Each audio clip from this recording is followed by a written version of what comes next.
Aliens are coming to get us. I mean, they found like radio waves, radio signals. They call it some extragalactical radio signals. The aliens are coming to get us. They're coming to get us. Oh boy, I feel like you got to readjust your tinfoil hat, Dan. Oh, listen, first of all, scientists, they killed Pluto. It's no longer a planet, and now they told us that extragalactical radio waves, they've come in. Like, extragalactical radio waves. Yeah. No, I heard about the story too. There's some waves there's some sound pattern or whatever from out in the wild. Independence Day is going to happen. Came into here, right. We have picked up chatter from the outside world. That is wild. I come in peace, but it's really not peace. I welcome our alien overlords. Hopefully they treat us nicely.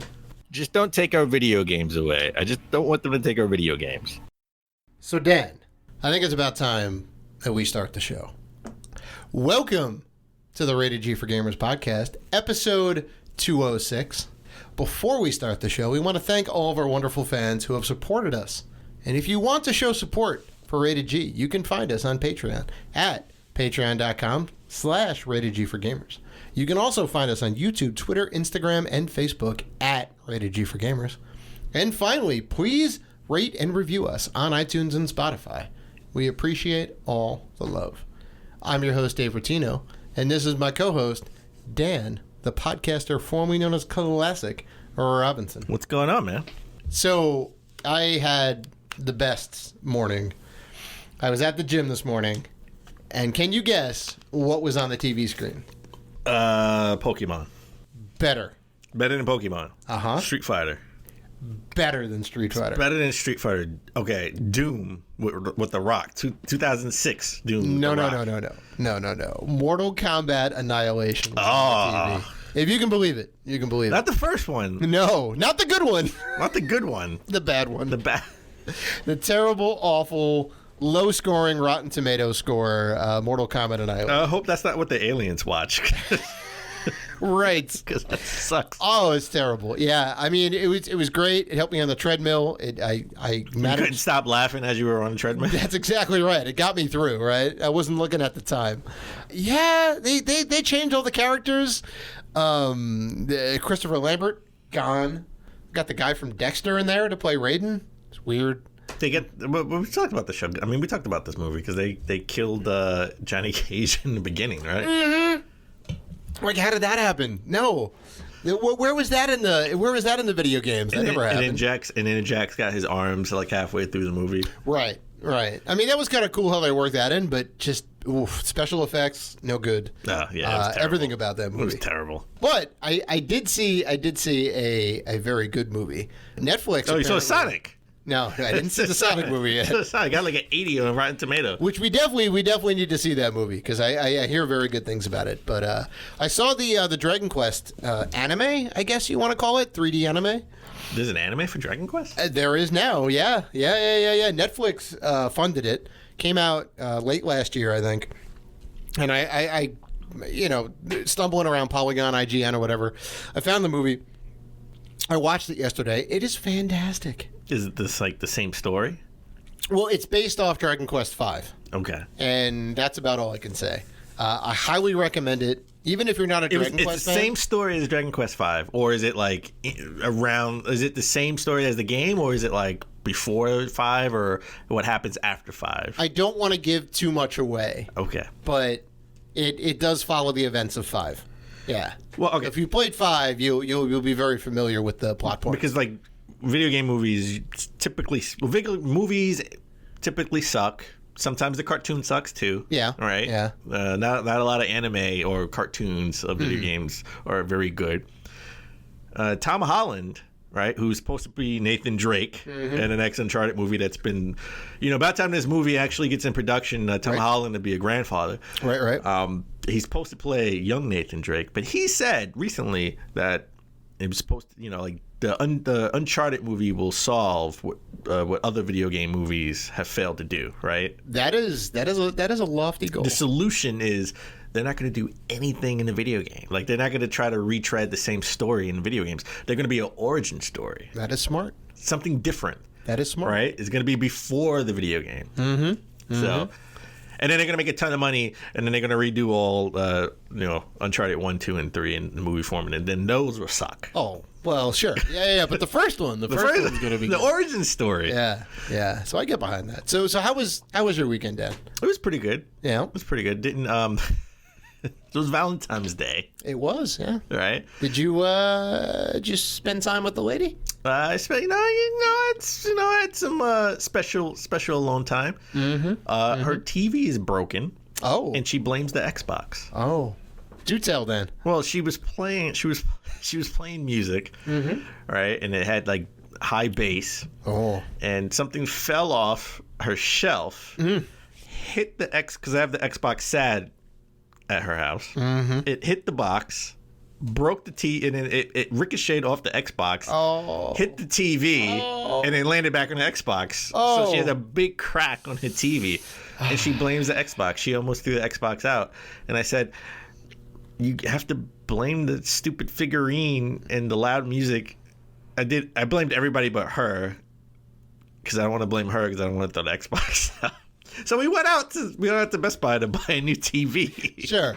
So I thought that was funny that she blamed the Xbox because it ricocheted off the Xbox into the television. Right. Well, she saved whatever piece of furniture that the Xbox was on, right? That softened the blow. It would have cracked the TV stand, which is right, made of glass. which would have been another couple $100 to repair anyway, or replace, I guess, in that case. Jeez. I know. Okay. And guess what? Xbox doesn't have a scratch on it. Wow. So I think it's durable. Yeah. And it's all white too, right? You would think it would have like some type of mark on it. It would have a scuff on it. It has no scuff on it. Wow. That's crazy. Which leads me to believe it really didn't ricochet off the Xbox. It probably ricocheted off the soundbar, which is in front of the Xbox, and then it landed on the Xbox. Oh, boy. But she wasn't trying to hear that. Right. I understand. So, but other than that, the weekend was good. I saw the Batman teaser. Oh, it was like the weekend of teasers. Yeah. I saw the Batman teaser. Yeah. The Robert Pattinson Batman. The Pattinson Batman. The Pattinson Batman. You have thoughts on Pattinson as Batman? I'm gonna give it a chance. You know why? Because I was hyped when Clooney took over Batman. I was like, the guy from ER is going to be Batman. Right. This is great because I liked ER. Yeah, it was a good show. Yeah, this is before Clooney was up. He had Clooney powers. Right. He almost lost his Clooney powers before they even started when he did Batman. That's true, because Batman was so bad. Yeah, and then Batman was terrible. And then when Christian Bale became Batman, I was like, the guy from American Psycho? Yeah, right? It's like, yeah. I was like, no, Batman can't be British. Right. That doesn't make any sense. And then he became like one of the best Batmans out there. Yeah, I'll have to say, like to echo all those statements. Anytime a new Batman is put on the docket, everyone's got opinions, right? And they're usually like, nah, this guy can't play Batman, or nah, Heath Ledger can't play the Joker. And then it usually turns out like, okay. I thought old man Batfleck, I thought that was pretty good. I think the script sucked. Right. But I think agreed. Yeah. But I think the Snyder story, not great. I think where they're trying to go and Ben Affleck as Batman was fine. I just think he had nothing good to work with. He did the best. Yeah, he did the best with what he was given, for sure. And it is a new take on the situation, right? Because like Nolan's Batman was like the grounded, like, well, I could see Batman being around in like our universe, right? Yeah. And Snyder wanted to take Batman into like, what if Batman is like old and kind of grizzled, and he's kind of seen some things, like, and he kind of took it from that angle. But it's not that it was old. It was old man Batman. He was old man Batman with lots of CGI. Right? There was He had some work. He had some work done. It wasn't grounded Batman. No. It was more fantasy. Yeah. Fantasy old man Batman, but that Batman is like a real darker story. Oh yeah. And they didn't take it there. Right. But they put it in the realm of like it being dark. But they made it super CG. Yeah, not the best. Director's cut a little bit better. Oh well, that's Batman v Superman. The director's cut. Yeah. That's right. Yeah. But I wish they would have let that play out a little bit. Right. But the Robert Pattinson Batman, we saw the suit for like 30 seconds. the bat symbol was made out of guns. Yeah, it's a little bit of a nod to his backstory, I guess. Like, you know, his parents died to a. Well, his parents got shot in the alley. Yeah, shot in an alley by like a rando thief or whatever. And he's kind of vowed. Batman as a character doesn't do guns. No. Since like the late 40s, early 50s, I think. Like he's less of a detective gumshoe with a gun, and like more of a like violence isn't the answer. Someone should tell Sunsoft, who made all those early Batman games on NES, that on SNES too, that he doesn't do guns. They were sure. So I thought it was a kind of a nice nod to have these deconstructed guns as like part of the bat symbol, right? As his like oath to like not killing people, right? He saves Gotham, but he doesn't kill anybody. He'll incarcerate people. That's about as far as he goes. And you keep escaping, and he'll keep incarcerating. That's exactly right. Yeah, but he's never gonna snap your neck. Yeah. He's never gonna take you out. And then we had the second tease of Stranger Things season 4. We had that teaser, and that showed a lot. That got everybody all like up in arms. Yep. Well, not up in arms in a bad way. It was like, oh my god! And spoilers if you haven't watched it and you want to watch it. And you haven't seen the end of season 3. He's alive. Yep. We're talking about Hopper. Hopper's alive. And everyone knew that they're not going to kill off one of the best characters in the show. They're just like, how are they going to bring him back in a meaningful way? And I was like, oh, he's going to come back at like the end of season 5. We know there's like 2 more seasons on it. I was like, don't drag it out. Just get him back and tell us how. And he's back. At the end of season 3, we see that there's someone in like a jail cell, possibly in like Russia. That was the ending credits. Yeah, the ending like the MCU post-credits scene. The MCU post-credit scene for Stranger Things had somebody in a cell, and they're like, oh, it's got to be Hopper. Well, they would talk about the American. Yes. Which is something about the American, yeah. Which again, like, had to be Hopper in that case. Like, how could it not be Hopper? And they're like, season 4 trailer. Here's like Hopper in the weird Siberian wastes. He's he's in some sort of Russian camp, like working on like whatever. Working on the train, right? He's working on train tracks. Yeah. He's got like a shaved head, like yeah. So that was like super cool, and that was the whole trailer, right? It was just him in the wastes. Well, that's all they need. Yeah, that's all they needed to. I'm excited. I'm super excited, especially knowing that season 5 will be the last season of Stranger Things. Right. So they have an arc. I think the Duffer Brothers have said, I guess like post season 1, because they were like kind of like, well, maybe this will be a thing. Who knows? So they kind of tied it up, and then by the time season 2 came around, they're like, all right, we're gonna do 5 seasons. Here's the arc. Here's the general plot points, and Netflix is like, somebody needs to die in season 5. Like somebody major needs to die. Oh yeah, season 5, right? Yeah, that 100%. And then end. 100%. They need to go out like the MCU went out with the end of. Spoilers. Phase 3. Spoilers. I didn't say who. Okay. I didn't say who. Captain America, rest in peace. Oh my God, Dan. Just kidding. I was trying to hide it. Just kidding. Just kidding. Yeah. All right. Dave, you any good pickups this week? I got a couple of things for sure. Well, you picked up more than I did this weekend. I only got 2 games. I got Darksiders Genesis for the Switch. Yep. And I picked up Street Fighter V Championship Edition, which has all the characters and arcade mode. Yep. It's like this is the Street Fighter that should have came out like 4 years ago. The definitive. Yeah, exactly. It's got all the modes. Everybody's in it. Yeah. So I have all the. I have Street Fighter V. I have Street Fighter V Arcade, and I now have Street Fighter V and the Championship Edition. Nice. I do appreciate Capcom's commitment to physical releases, the product. Well, that too, but just like, look, we know we made a mistake. We know it was an unfinished product. We're going to keep enhancing it along the way, and they did. A lot of the stuff was free. Obviously, the characters weren't, the costumes weren't, but they kept improving upon. And it's only $30. Yeah, so it was not a $60 game. Yeah. No, that's solid. That's solid. So I picked up a bunch of random stuff, but I did get Pokemon Ultra Moon for the 3DS sealed. Fire Emblem Echoes, the Shadows of Valentia, which is the remake for the 3DS sealed. Prototype 2 for the 360. Prototype came out also this gen too. They had like an Ultimate Edition for PS4 and Xbox One. Oh, I believe. I think I have did not. Yeah, I think I have Prototype 1 and 2 all together, or Prototype 2 for PS4. Oh, like the combo? Yeah. Nice. I think I have that for PS4. I have to check. I gotta But I know they came out with, because I have Prototype and Prototype 2 for the 360. I think I just have the second one. I didn't even know they existed, because I think I got the PS4 version. I was like, oh, this is another remaster of a game? Yeah. Right? Nice. Yeah, I mean that was they were apparently pretty solid, right, for what they were. Yeah. Yeah. Also got a Mass Effect Special Edition for the 360. Comes in the steel case, which is nice.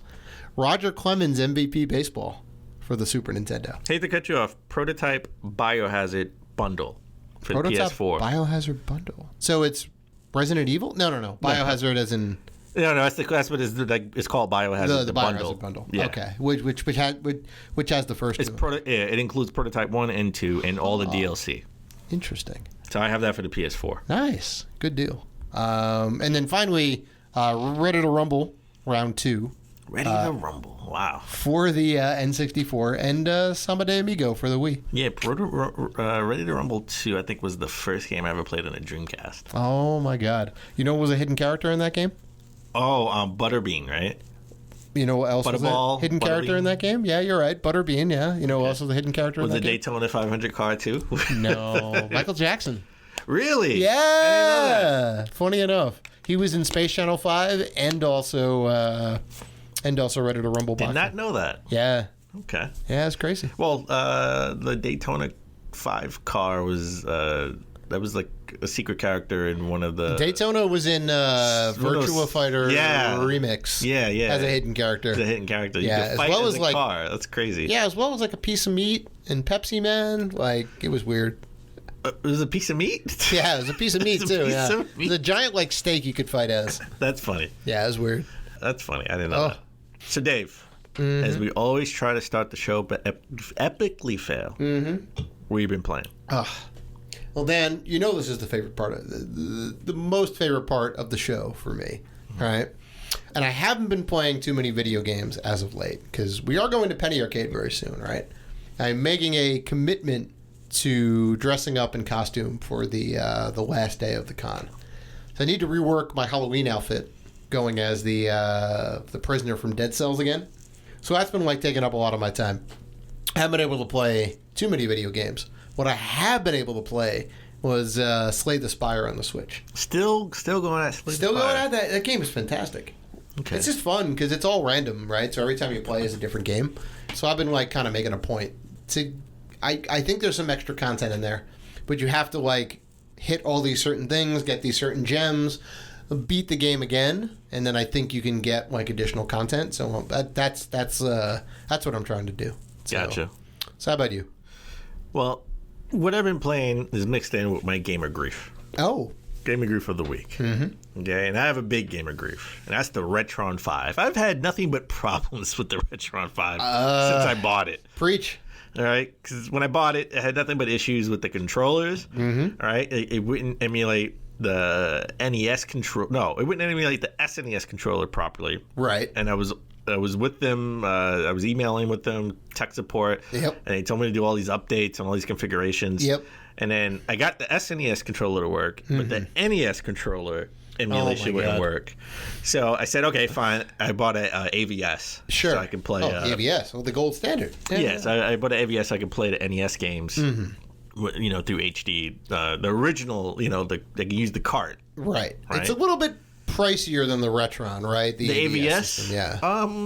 I don't remember. I bought it a long time ago. I think it's like $200 for the AVS, if I'm not mistaken. I honestly don't remember. Yeah. It's been so long. So I haven't used the Retron.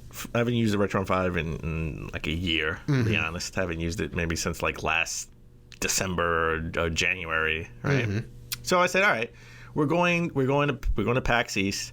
We're going to get hands on with Street Fighter 4. Yeah, that's right. So I want to play Very excited. I want to play Streets of Rage 4. Streets of Rage 4. Sorry. Yeah.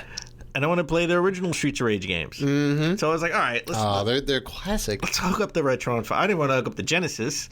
I want to hook up the Retron 5 so I have save states, so I can actually beat the game, right? Because all I need save states. It's not working. Why isn't it working? Why doesn't it still work from the last time I had it? What happened between now and then? Right. It's not like this thing is hooked up to the internet. Why doesn't it work? This is ridiculous. It says that too many carts, right? Well, there you go, Dan. You can't have too many carts in there. There was nothing in it. Nothing in it. That's a bit of a problem. Not to mention, it doesn't matter if it's too many cards because the icon is at the top upper right hand corner. Oh, you choose which slot you want to which game you want to play. Right. So I thought maybe I just didn't update it, which wouldn't make any sense to me because it should still just work. Right. So I went through this whole thing of trying to update it. Finally updated it. Guess what? Still doesn't work. So the update didn't do anything. Right. So, okay, I want to put it back to its factory settings. I want to reset back to its factory settings. You think it would be a button you push, a button you hold, or anything. Right, you could flash it and put the original. Yeah. No, you have to go and download a file. I downloaded a file, didn't work. Why doesn't it work? Because you have to unzip the file, and then you got to save then you got to go to this other thing and save it to here, and make sure the number doesn't change. And it got so convoluted. It was like 1 a.m. I gave up. You're like, no, I'm done. I said, screw this. You tapped out. I did. I was like, it should just work. Why did it make? I agree. I agree. And then I said, all right. The next day, I said, all right. Well, what do I know? I got Streets of Rage somewhere other than the original. I still don't want to play it on the Genesis, which would have been my last resort. But I mean, you do own the every single Genesis version, 1, 2, 3, and the CDX. Yes. I mean, you do. Well, I was going to say you do have the Genesis Classic console, right? The good one that came out recently. Yes, but that only has Streets of Rage 2. So I wanted to start from the beginning, 1, 2, and 3. I see. I do have the collections. I have the Sega Genesis collection on the PS3, and I have the Sega collections on the Xbox One. So I booted up the PlayStation 3. Right.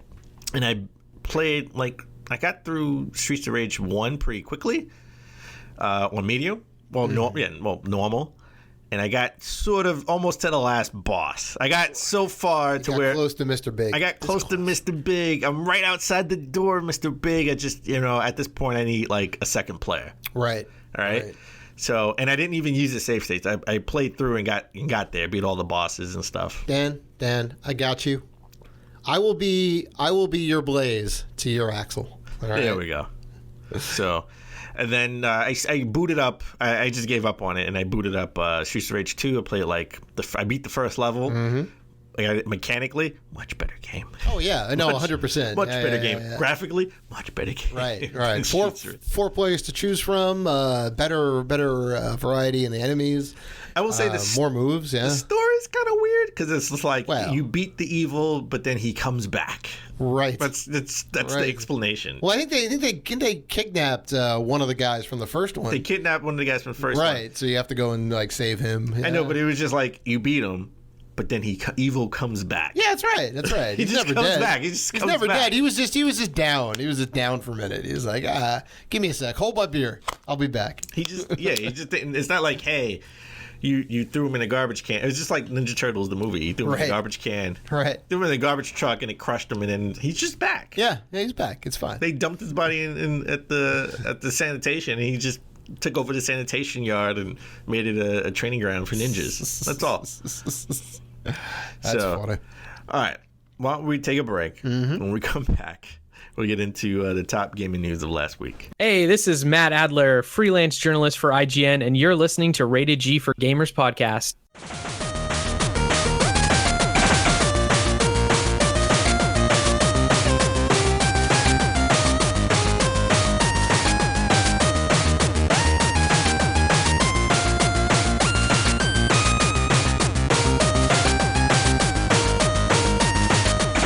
And we're back. Let's get into the top gaming news of last week. Let's start with our lead story. We have to talk about next gen. We don't know how much it's going to cost. I just know it's going to cost an arm and a leg.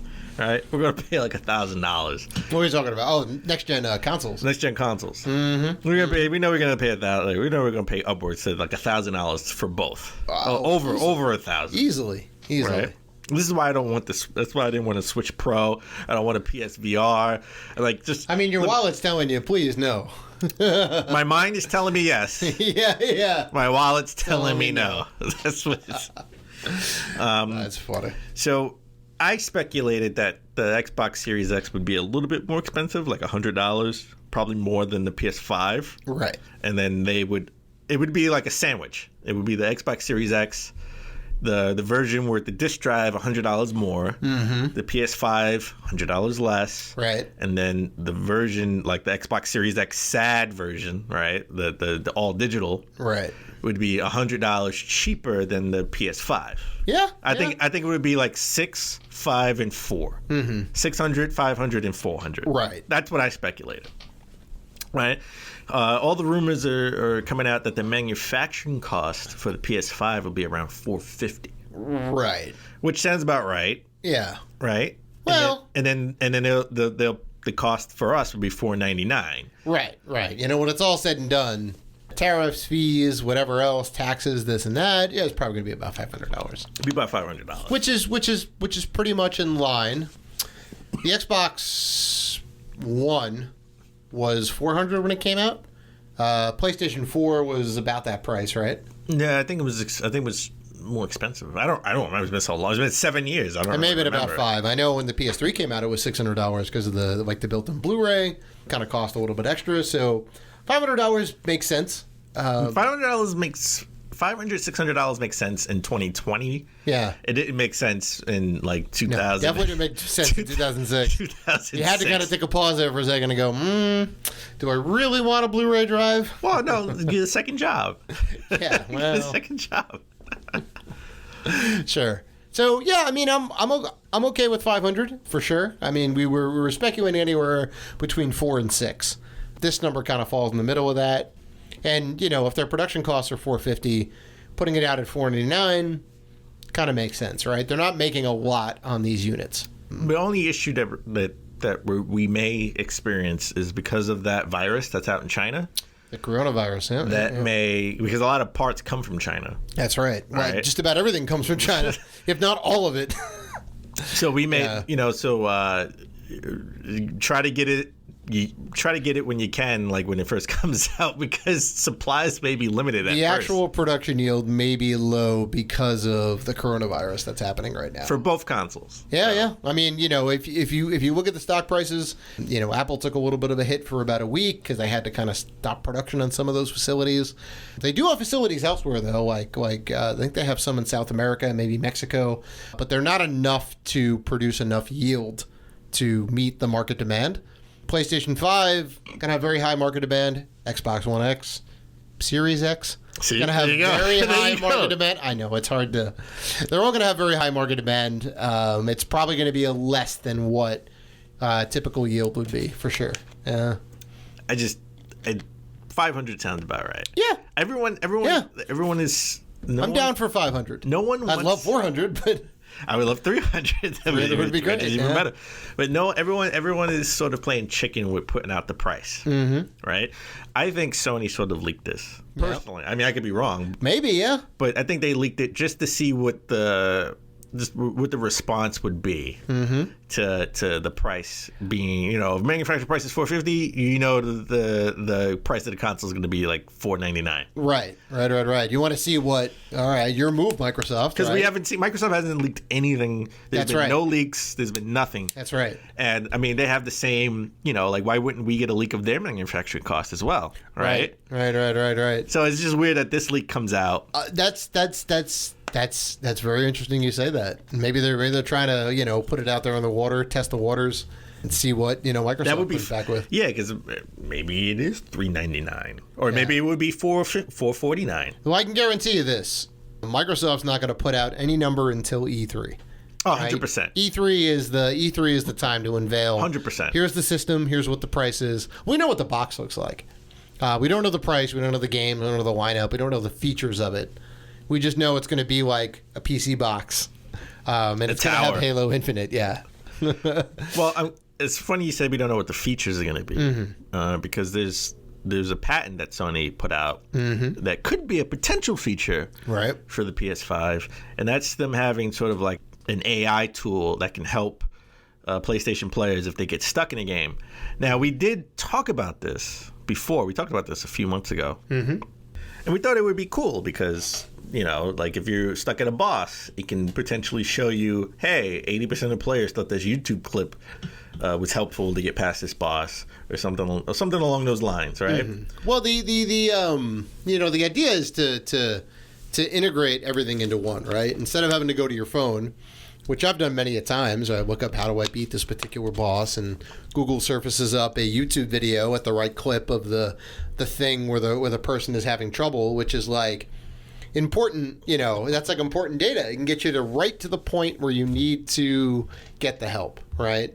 And if Sony integrates something like this into their system, that'd be fantastic. Now, I will say this about it, right? I don't. Like based on the patent and based on some of the like figure drawings they have, one of the things that's a little bit troubling to me, and maybe I'm wrong, is that like they could potentially surface up information that's like, well, you know, 80% of people used YouTube video, but you know, maybe 75%, maybe 90% of the people use this microtransaction, like, and you can buy this thing that'll help you get through this particular area. Right, that's the thing that kind of troubles me a little bit. Well, it's funny because the patent that was, patents are like public record too, so it's not. But the patent that everyone's going off of is like Figure 2, right, which shows that, you know, hey, if you want to get past this sort of like a boss, you know, you can use resource X, buy now, right? But that's just Figure 2. There are several figures when you submit a patent, right? So we don't know, you know, that hasn't surfaced, so we haven't seen that. I think personally, it would be more so where to even use the feature, you need to be a PlayStation Plus member, right? Yeah, it's a possibility. And then once that happens, they'll show you what other, maybe it's the microtransactions, maybe 70% of people use this potion, right? That costs like $1.99, right? And 80% of people use this YouTube clip, and 20% of people thought this Twitch stream was helpful, right? It's just it gives you the resources and lets you make the decision of what you want to use. Well, I'll say this. I think that would be good. I'll say this about the situation, right? If they have a built-in tool that says, "Hey, like you need help with the game," you can do it directly from the console. That's, you know, great. I don't have to use my phone. I don't have to use a third-party tool to like look up this like whatever. I can just surface it up. Maybe it pops up in the corner, right? You know, it does like that cool thing like Stadia had, I think, right? Stadia showed a thing. Well, but it's what Stadia showed but doesn't have. Well, exactly. Right. But that was like a really cool idea. And I'm pretty sure Sony saw that and said, hey, we should incorporate that into our game console, right? And, you know, like if that's what they're trying to do here, they're trying to surface up information for you to say, hey, like we can help you beat this game. And it's a feature they can tout that, hey, Microsoft doesn't have this. Xbox doesn't have this. The Nintendo Switch definitely doesn't have this. You can't even make folders on the Switch. You can't do anything on the Switch, right? You can't even change your background. No. You can only make it light and dark. You know, you can't even hook up your Bluetooth headphones to it because there's just no support out of the box, right? I'm down with that, right? When you get into the microtransaction territory, like hey, you're having trouble, you can spend $1.99 and like, you know, we can help you out with that. Like, that's where I'm not so much on board. And I guess we kind of have to see where all of this like shakes out. You know, I'm a little negative on it, like after kind of seeing this article, but that's just me. Again, I think I'm okay with, you know, because again, patents are subject to change and they're ideas that you want to lock down that you can use however you want, right? So I think it's a sense of, you know, they want to give value to the PlayStation Plus service. Yeah. Right? Where you can only use this if you're a PlayStation Plus member. Right. Added feature. And then they show you, they may be microtransactions, but it may be a YouTube clip. It may be a Twitch stream because they don't have a mixer. They don't own like a mixer like Microsoft has, which Microsoft would 100% if they had this feature, it would be a mixer stream or a mixer video. Well, I'm down with that because that cost me $0, Dan. Yeah, that's just brand integration right there. But I think Xbox or Microsoft would have this feature if they don't have it off the back with Xbox Series X. They'll have it later on. I'm not. I think every company would want to have this. Where they'll have like, this is 80% of the users use this mixer video, or you can buy this potion. Right. It's up to you. Right. You choose. Power to the players. Right. I mean, did you see Sony's new ad? Like I think it was like power to the. It wasn't power to the players. It's something like. Well, they've had that. They've had that for a while. Like play the game. It was some weird. It felt like a '90s commercial where they had like the heart beating. You didn't see it? I don't think I've seen it. After the show, I got to show it to you. Okay. They it's like it had nothing to do with like video games. Like this. Oh, that's weird. It was like a weird commercial. They're a little off course with the message. Yeah, well, it was just like the '90s. It was like sort of like beating, like sort of trying to be edgy. Oh, okay. Right, okay. And it was like a heart. Yeah. Because it's Valentine's Day. Like, it's like a real heartbeat, and it was just like weird. Not power to the. What's the new slogan? I think maybe we didn't talk about Greatness it on the show. Awaits, maybe. Yeah, it was something that Sony has a new slogan that they're gonna. I guess gonna launch out with the PS5. Right. And it was that slogan. And it was crazy. It's so weird. You got to see it after the show. Now. I'm very curious. But even if this is a feature for the PS5. We know they're not going to show it off at E3 because they won't be at E3. No. And apparently, someone else isn't going to be at E3 either. Who's that, Dan? And that's Geoff Keighley. Oh. He's not going to be there either. Geoff Keighley not on board. Geoff Keighley left Sharking It. He usually he's been at every E3, right? And he's usually hosts the Coliseum portion of it where they do interviews and stuff like that.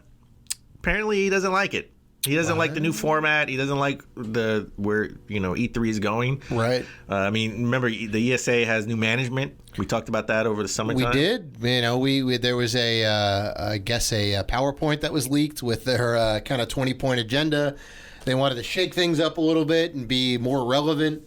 I think they kind of talked about dedicating the show to streamers and influencers and content creators and all that, which is like cool. But if you're waiting online, you get to see a circus act. When you're waiting online, these guys, they want to have entertainment for people in the queue. Sure, I mean, I get the intentions behind what they're like trying to do, but I don't know if that's necessarily the right direction. If you're in the industry, you're there mostly for appointments, right? So you're. I want to say like 70 from what I hear talking to people, like 70% of your day is appointments, right? Yeah.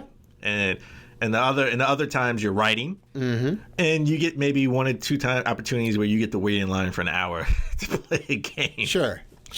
Right. So, but if you're just a fan, 100% of your day is going to be waiting in line. Right. That's it. Right. And it's not that many of you. It's only 15,000. Which, in the grand scheme of things, is nothing. They're dropping a bucket to the 60,000 people who get to attend. Right. So, E3 is slowly dying. I mean, Geoff Keighley's leaving, Sony's leaving. Microsoft technically isn't even at E3. They're across the street. Yeah, I mean, EA's not there. They're down the block. We've definitely talked about the dismantling before. And them trying to change course is certainly a sign that E3 is not what it once was. All right. I mean, it did stop for a year and then come back. Right. And the industry survived when they didn't. Exactly. People were still going to do releases. People were still going to put games out. So E3 eventually would turn into like an indie game showcase. Right. So you think that like Kiwi's absence from this is partially because of the new direction that they're going in? I think the new direction and the fact that they leaked everybody. They got doxxed, right? They leaked everybody's personal information last year. Yeah, that was not a good look. Yeah, that was terrible. That was not a good look. Like, you're supposed to be the most secure thing in the industry, and you... security is in quotes in that case. I mean, come on now. Not to throw like shade on Sony, but you remember when they had everyone's passwords in plain text? Yeah. No, they owned it. You know, not the best look. They owned it. It. So, E3. But you know who's going to be at E3? Mm-hmm. Who announced that, the first press conference to be announced at E3, which really isn't at E3 technically, and that is limited run games. Oh, our favorite limited run games. You know, the first in boutique physical indie releases.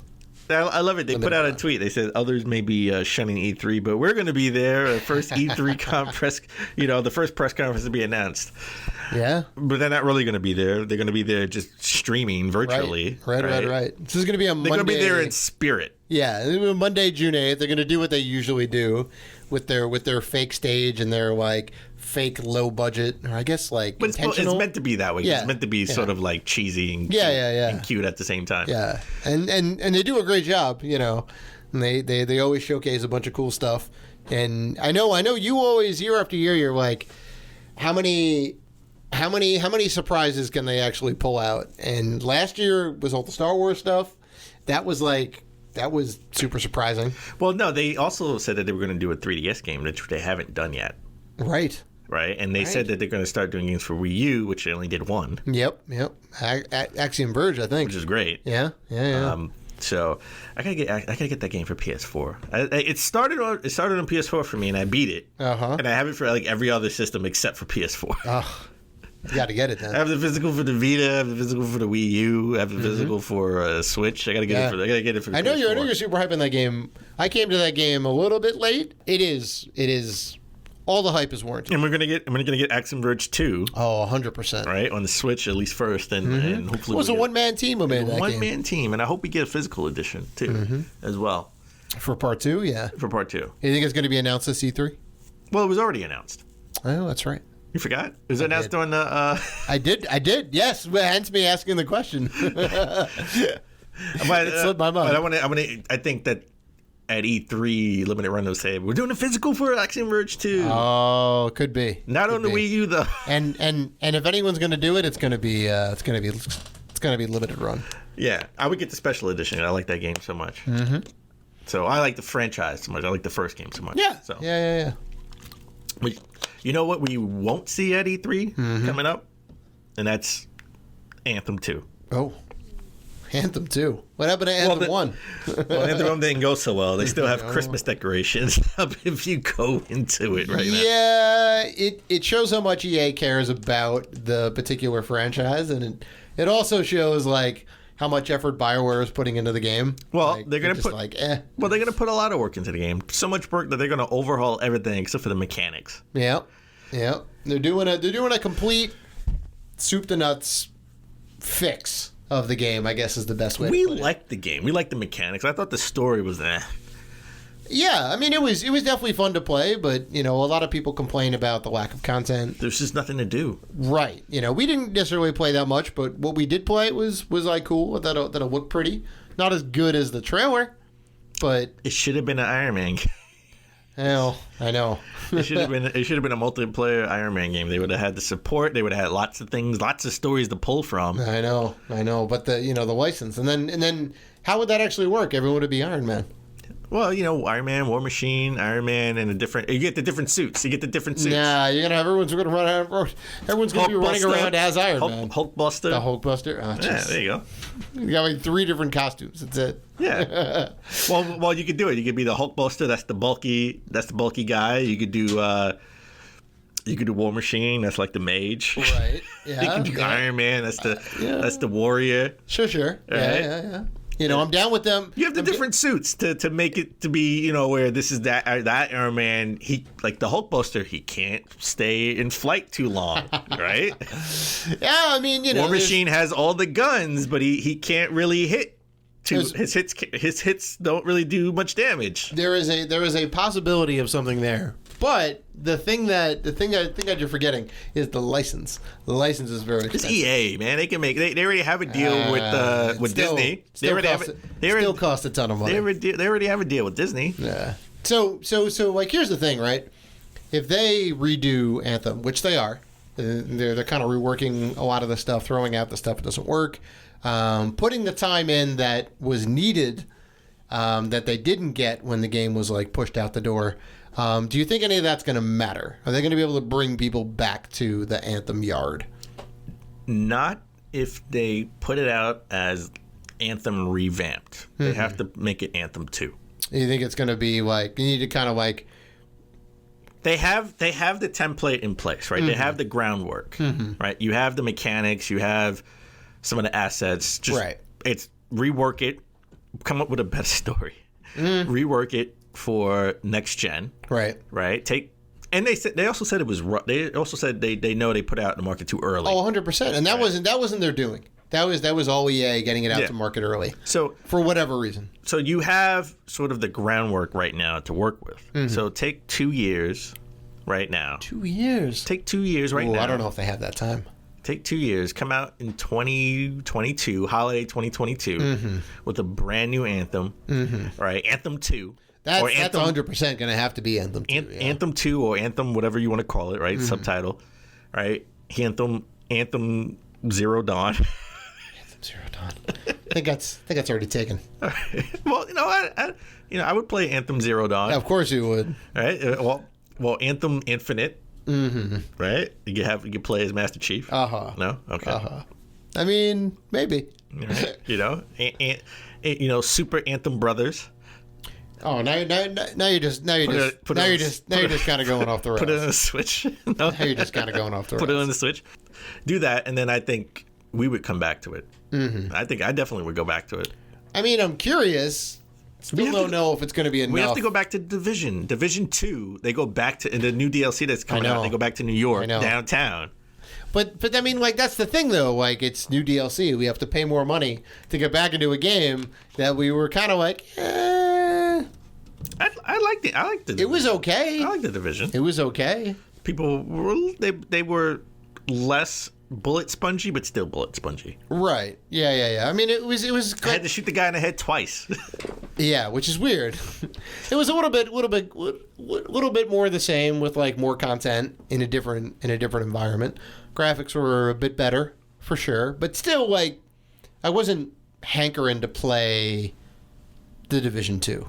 Right, I don't think there was enough there, and that was round 2. That was take 2 from them, and not to get confused with the real take 2, but you know what I mean. I know. Well, Division 1, the whole premise of it being in the city is what really got us being in New York. And then there just wasn't a lot of content in there. Yeah, well, there was a severe lack of. We're not in DC. We have no ties to DC. If we did, I think people would be a little bit more like. If we were from DC, we would have been more about the Division 2. I mean, sure, but how much different is it than Part 1? It's more content, more or less. I know, but the Division 1 was all like, dark and just, just it had this dreary sort of look because it was always a fog. Yeah. Right. Where the DLC, it's nice and sunny and bright colors and stuff. It's just a different story in a different area. We go downtown. Yeah. I'm willing to pay the DLC to play it. All right. So we got to get into it. All right. Maybe. All right. So maybe Anthem 2 is not going to come to the Switch. All right. It's definitely not coming to the Switch. It's not coming to the Switch. Well, at least, this Switch, this incarnation of the Switch. We don't know. Maybe there's another Switch, a Super Switch, or Switch Pro. But no matter what, any game that's coming to the Switch, this outlet called F Nintendo, which is Portuguese outlet. F, the actual letter F. Nintendo is, it's kind of weird. Don't know what F means or stands for in Portuguese. They won't, whatever is coming to the Switch, they're not going to get a review copy because Nintendo has said that the Pokemon Sword and Shield leaks came from their outlet and they are now blacklisted. Oh. So who is this F Nintendo? They're just, an outlet that focuses on Nintendo products. Hence the name Nintendo in the name, but it's F Nintendo. Yeah, I'm a little curious. Yeah. Well, I don't know what the Portuguese...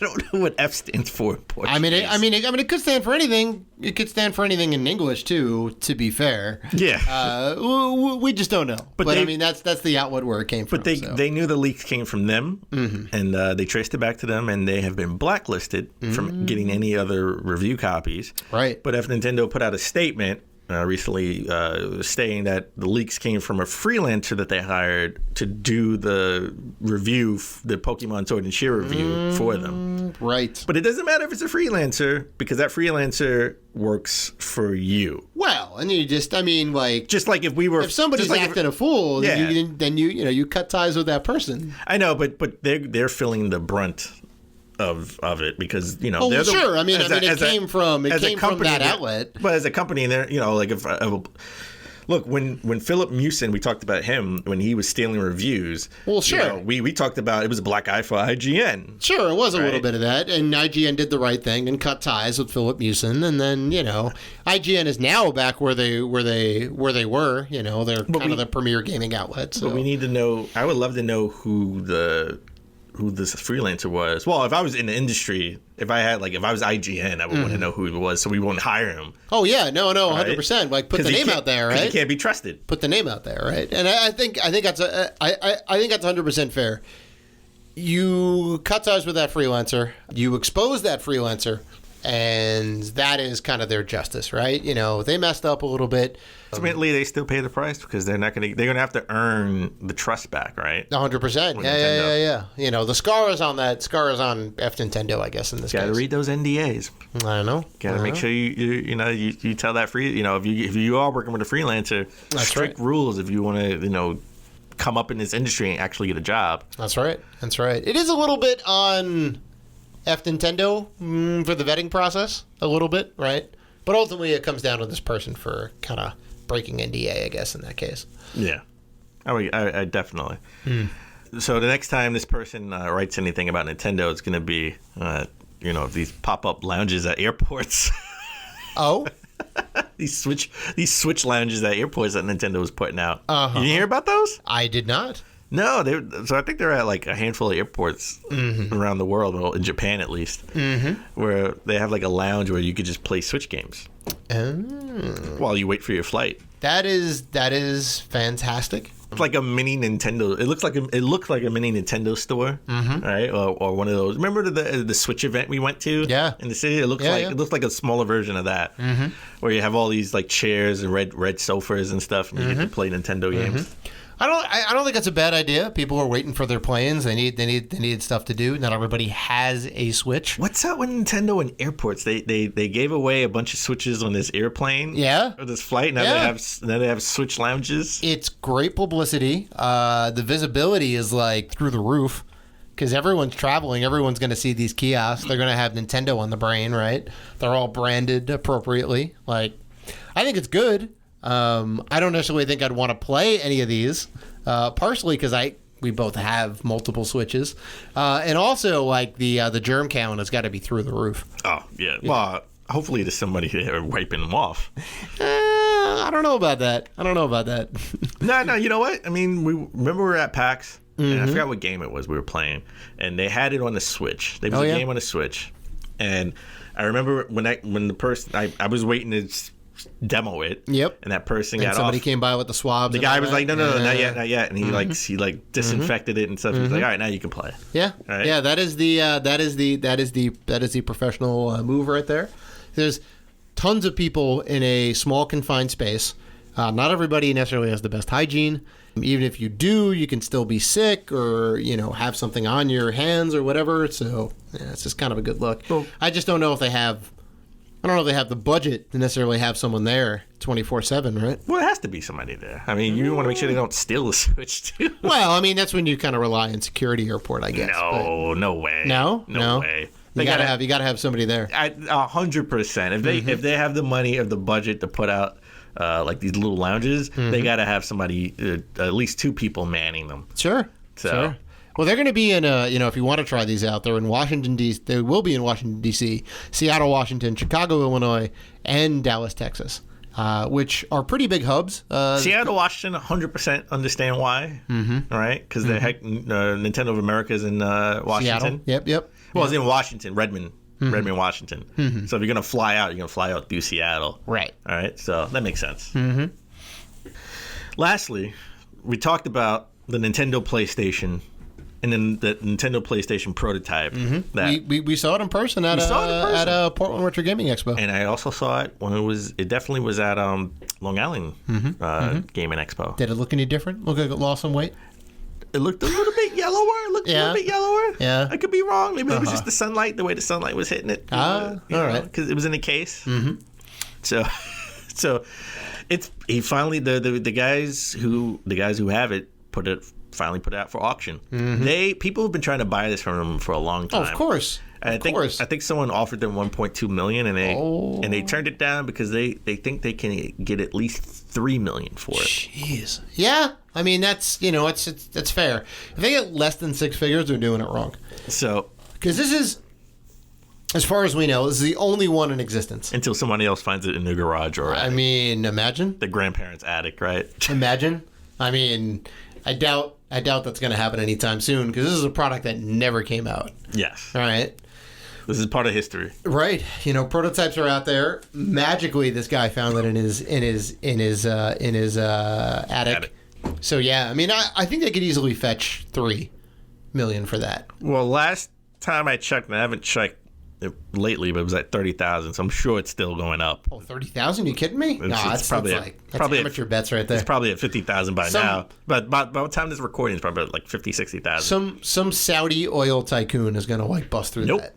Nope. Yeah, I'll tell you who's going to buy it. Who's that? Palmer Luckey. He said, I don't know why anybody's bitten against me. This is mine. He essentially said, this is mine. He's throwing it out there? He's throwing it out there. This is going to be his. Listen. That Saudi oil tycoon, he's got money. He's willing to spend. Well, you know what? Palmer Luckey sold Oculus for like how many billions of dollars? Oh, sure. Like $2 billion? Sure. All right. So how much is Palmer willing to waste on something? I wouldn't say waste is the... You can't play it. Waste isn't the appropriate word. It's not playable. Well, it is. No. It is. It is the... they can play certain things on it. We can't play that many. Well, right. But the guy from, Ben Heck, who used to have a YouTube show on Element 13, I think. The Ben Heck show. He got the unit and was able to fix some stuff up and get some get some ROMs to run, and he got the Super Nintendo part to run, and I think he got some homebrew stuff that was burned to disk, and he was able to get that to run, which is crazy. But that's it. Well, sure. And that's all. This is not something that you're going to be playing your oh no, of course not. TV of course not. It's going to be in a glass case, behind 20 million lasers. All right, and you're gonna have arm guards on the left and the right of it. I would hope that even if Palmer Luckey got it, that he'll still let it go out. Let it go out to show to all these conventions. Oh, you have to, because it's the only one in existence. Or he'll just stick in his living room in a glass case. No, come on now. You gotta the preservationist in me says get it out there, and bring it to all the shows. And the collector in me says if it was me, it would just be in my collection in a glass case in my basement. Selfish. I'm very selfish. Yes. Thank you. All right. As long as you admit that. Yes, I own it. That's fair. So yeah, I think that about does it. That is episode 206 in the books. If you want to interact with us, and we know you do, you can find us on Patreon, Facebook, Twitter, Instagram, and YouTube at Rated G for Gamers. Also, we are part of the Gaming Podcast Alliance. Check out all of the fine podcasts featured on there at www.gamingpodcastalliance.com if you are looking for more gaming goodness. So, please listen, rate, review, and subscribe. And as always, keep gaming.